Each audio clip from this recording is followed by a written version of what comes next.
O Evangelho de Marcos, capítulo 13. Jesus fala da destruição do templo. Quando Jesus estava saindo do pátio do templo, um discípulo disse: Mestre, veja que pedras e edifícios impressionantes. Jesus respondeu: Você está vendo estes enormes edifícios? Pois aqui não ficará uma pedra em cima da outra, tudo será destruído. Perseguições e sofrimentos. Jesus estava sentado no Monte das Oliveiras, olhando para o templo, quando Pedro, Tiago, João e André lhe perguntaram em particular: Conte para nós quando é que isso vai acontecer? Que sinal haverá para mostrar quando é que todas essas coisas vão começar? Então Jesus começou a ensiná-los. Ele disse: Tomem cuidado para que ninguém engane vocês. Porque muitos vão aparecer fingindo ser eu e dizendo: Eu sou o Messias. E enganarão muitas pessoas. Não tenham medo quando ouvirem o barulho de batalhas ou notícias de guerras. Tudo isso vai acontecer, mas ainda não será o fim. Uma nação vai guerrear contra outra, e um país atacará outro. Em vários lugares haverá tremores de terra e falta de alimentos. Essas coisas serão como as primeiras dores de parto. Vocês precisam ter cuidado, porque serão presos e levados aos tribunais e serão chicoteados nas sinagogas. Por serem meus seguidores, vocês serão levados aos governadores e reis para serem julgados e falarão a eles sobre o Evangelho. Pois antes de chegar o fim, o Evangelho precisa ser anunciado a todos os povos. Quando prenderem e entregarem vocês às autoridades, não fiquem preocupados antes da hora com o que irão dizer. Quando chegar o momento, digam o que Deus lhes der para dizer. Porque as palavras que disserem não serão de vocês mesmos, mas virão do Espírito Santo. Muitos entregarão os seus próprios irmãos para serem mortos, e os pais entregarão os filhos, e os filhos ficarão contra os pais e os matarão.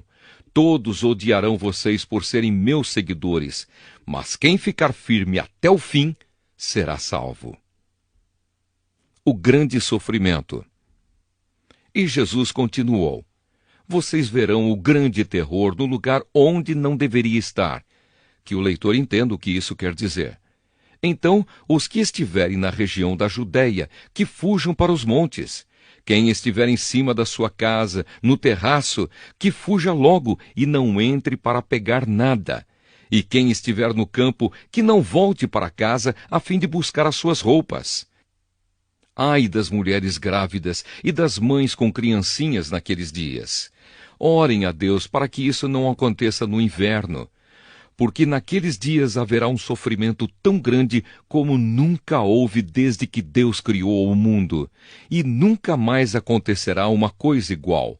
Porém, o Senhor diminuiu esse tempo de sofrimento. Se não fosse assim, ninguém seria salvo.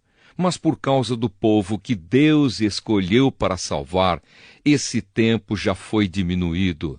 Portanto, se alguém disser para vocês: Vejam, o Messias está aqui, ou o Messias está ali, não acreditem, porque aparecerão falsos profetas e falsos messias, que farão milagres e maravilhas para enganar, se possível, até o povo escolhido de Deus.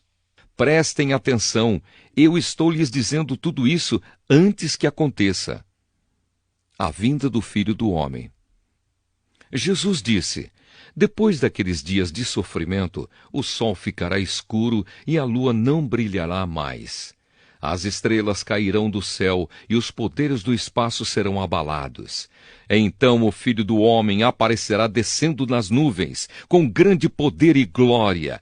Ele mandará os anjos aos 4 cantos da terra e reunirá os escolhidos de Deus de um lado do mundo até o outro. A lição da figueira. Jesus disse ainda: Aprendam a lição que a figueira ensina. Quando seus ramos ficam verdes e as folhas começam a brotar, vocês sabem que está chegando o verão. Assim também, quando virem acontecer essas coisas, fiquem sabendo que o tempo está perto, pronto para começar. Eu afirmo a vocês que isto é verdade. Essas coisas vão acontecer antes de morrerem todos os que agora estão vivos. O céu e a terra desaparecerão, mas as minhas palavras ficarão para sempre. O dia e a hora. E Jesus terminou dizendo: Mas ninguém sabe nem o dia nem a hora em que tudo isso vai acontecer. Nem os anjos do céu, nem o Filho, mas somente o Pai. Vigiem e fiquem alertas, pois vocês não sabem quando chegará a hora. Será como um homem que sai de casa e viaja para longe. Mas antes de ir, dá ordens, distribui o trabalho entre os empregados e manda o porteiro ficar de vigia. Então vigiem, pois vocês não sabem quando o dono da casa vai voltar. Se será à tarde, ou à meia-noite, ou de madrugada, ou de manhã. Se ele chegar de repente, que não encontre vocês dormindo. O que eu lhes digo, digo a todos: fiquem vigiando. O Evangelho de Marcos, capítulo 14.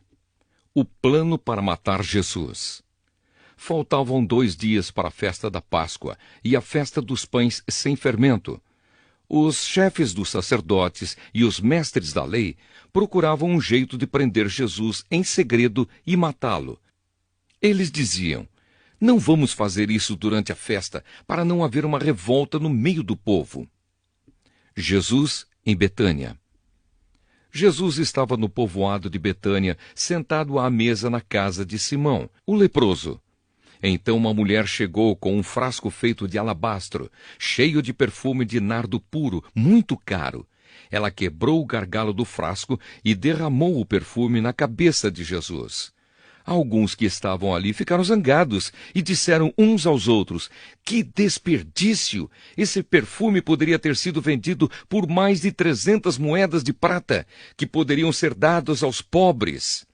Eles criticavam a mulher com dureza, mas Jesus disse: Deixem esta mulher em paz. Por que é que vocês a estão aborrecendo? Ela fez para mim uma coisa muito boa, pois os pobres estarão sempre com vocês, e em qualquer ocasião que vocês quiserem, poderão ajudá-los. Mas eu não estarei sempre com vocês. Ela fez tudo o que pôde, pois antes da minha morte veio perfumar o meu corpo para o meu sepultamento. Eu afirmo a vocês que isto é verdade. Em qualquer lugar do mundo onde o Evangelho for anunciado, será contado o que ela fez, e ela será lembrada. Judas trai Jesus. Judas Iscariotes, que era um dos 12 discípulos, foi falar com os chefes dos sacerdotes para combinar como entregaria Jesus a eles. Quando ouviram o que ele disse, eles ficaram muito contentes e prometeram dar dinheiro a ele. Assim Judas começou a procurar uma oportunidade para entregar Jesus. Jesus comemora a Páscoa. No primeiro dia da festa dos pães sem fermento, em que os judeus matavam carneirinhos para comemorarem a Páscoa, os discípulos perguntaram a Jesus: Onde é que o Senhor quer que a gente prepare o jantar da Páscoa para o Senhor? Então Jesus enviou 2 discípulos com a seguinte ordem: Vão até a cidade. Lá irá se encontrar com vocês um homem que estará carregando um pote de água. Vão atrás desse homem e digam ao dono da casa em que ele entrar que o mestre manda perguntar: Onde fica a sala em que eu e os meus discípulos vamos comer o jantar da Páscoa? Então ele mostrará a vocês, no andar de cima, uma sala grande, mobiliada e arrumada para o jantar. Preparem ali tudo para nós. Os 2 discípulos foram até a cidade e encontraram tudo como Jesus tinha dito. Então prepararam o jantar da Páscoa. Quando anoiteceu, Jesus chegou com os 12 discípulos. Enquanto estavam à mesa, no meio do jantar, ele disse: Eu afirmo a vocês que isto é verdade. Um de vocês que está comendo comigo vai me trair. Eles ficaram tristes e, um por um, começaram a perguntar: O Senhor não está achando que sou eu, está? Jesus respondeu: É um de vocês. É o que está comendo no mesmo prato que eu. pois o Filho do Homem vai morrer da maneira como dizem as Escrituras Sagradas. Mas ai daquele que está traindo o Filho do Homem. Seria melhor para ele nunca ter nascido. A ceia do Senhor. Enquanto estavam comendo, Jesus pegou o pão e deu graças a Deus. Depois partiu o pão e o deu aos discípulos, dizendo: Peguem, isto é o meu corpo.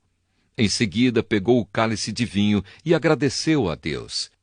Depois, passou o cálice aos discípulos e todos beberam do vinho. Então Jesus disse: Isto é o meu sangue que é derramado em favor de muitos, o sangue que garante a aliança feita por Deus com o seu povo.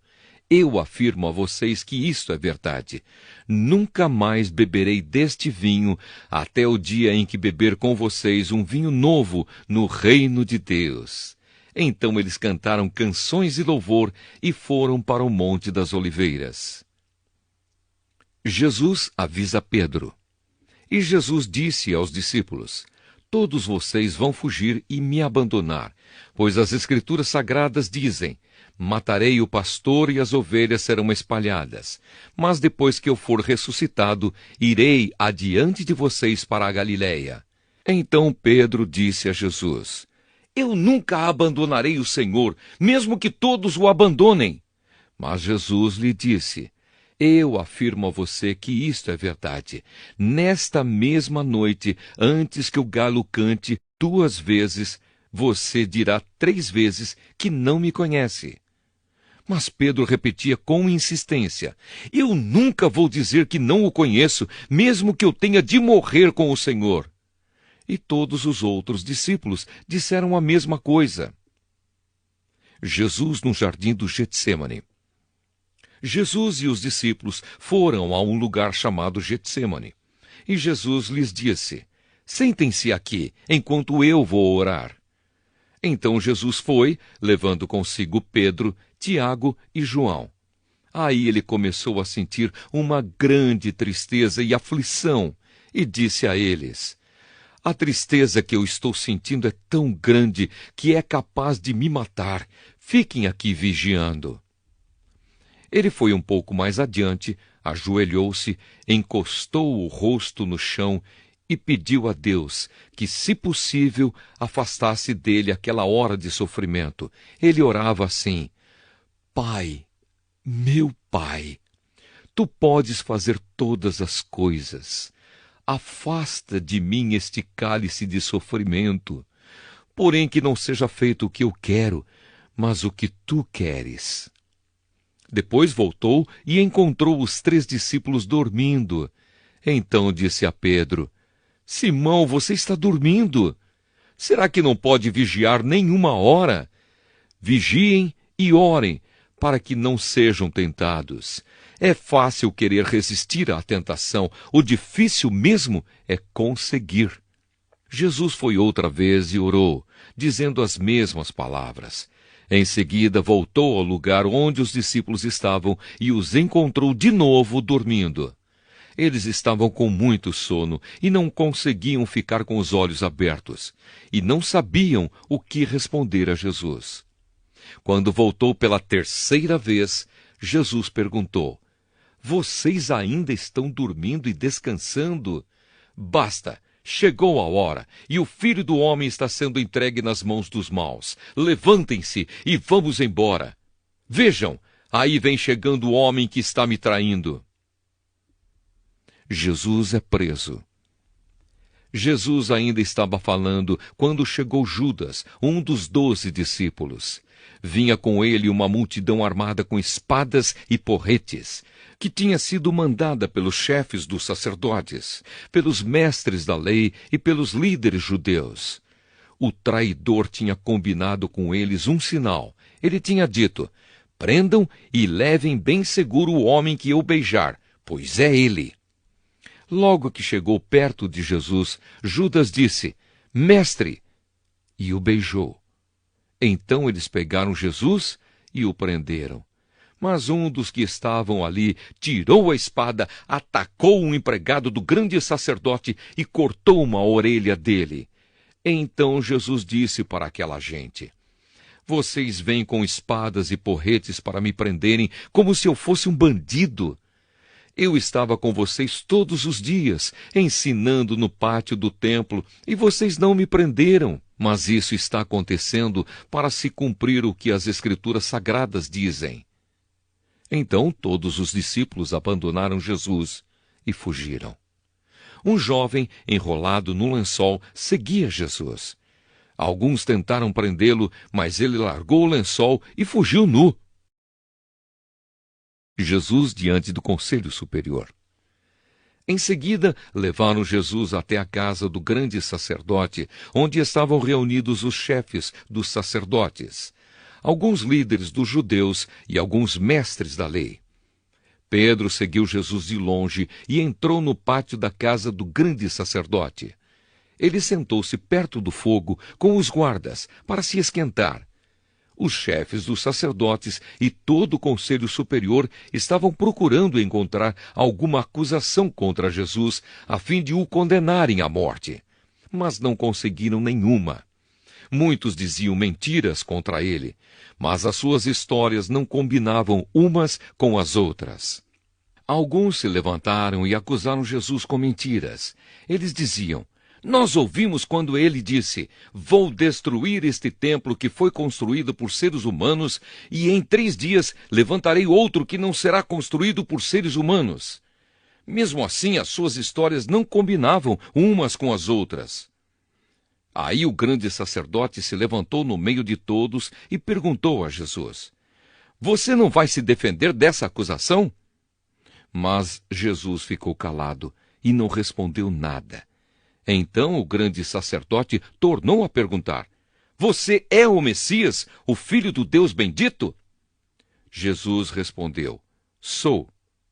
E vocês verão o Filho do Homem sentado do lado direito do Deus Todo-Poderoso e descendo com as nuvens do céu. Aí o grande sacerdote rasgou as suas próprias roupas e disse: não precisamos mais de testemunhas. Vocês ouviram esta blasfêmia contra Deus. Então, o que resolvem? Todos estavam contra Jesus, e aí o condenaram à morte. Então alguns começaram a cuspir nele, cobriam o rosto dele, davam bofetadas nele e perguntavam: quem foi que bateu em você? Adivinhe? E também os guardas o pegaram e lhe deram bofetadas. Pedro nega Jesus. Pedro ainda estava lá embaixo no pátio quando apareceu uma das empregadas do grande sacerdote.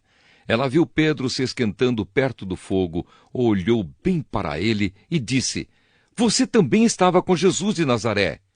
Mas ele negou, dizendo: eu não o conheço, não sei do que é que você está falando. E saiu para o corredor. Naquele momento, o galo cantou. Quando a empregada viu Pedro ali, começou a dizer aos que estavam perto: este homem é um deles. Mas ele negou outra vez. Pouco depois, as pessoas que estavam ali disseram de novo a Pedro: não há dúvida de que você é um deles, pois você também é da Galileia. Aí Pedro disse: juro que não conheço esse homem de quem vocês estão falando. Que Deus me castigue se não estou dizendo a verdade. Naquele instante, o galo cantou pela 2ª vez.